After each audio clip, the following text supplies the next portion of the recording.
4, 5 நாளாக வீட்டில் வந்து சரியாக காய்கறியே இல்லை. சரி காய்கறி வேணும் அப்படின்னு சொல்லி சொன்னேன். ஏன்னா நமக்கு வந்து இங்கே சந்தையெல்லாம் பக்கமாக எதுவுமே கிடையாது. காய்கறி கடையும் எதுவும் இல்லை. கொஞ்சம் தொலைவாக போய் தான் வாங்கிட்டு வரணும். ஹஸ்பண்ட் போய் நைட்டு வாங்கிட்டு வந்திருந்தாங்க. அதை எடுத்து வைக்கிறதுக்கு அடுத்த நாள் காலைல ஆயிடுச்சு.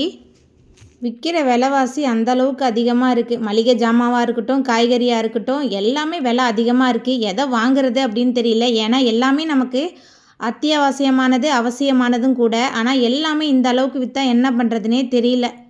ஒரு சில விஷயங்களை நம்ம கையெல்லாம் இறுக்கி பிடிச்சி ஓட்டிடலாம். ஆனால் அந்த காய்கறி, மளிகை ஜாமான்லாம் நம்ம ஓட்டவே முடியாது. ஏன்னா எல்லாருமே சாப்பிட்டாகணும்ல, அத்தியாவசியம் அதுதான் நமக்கு.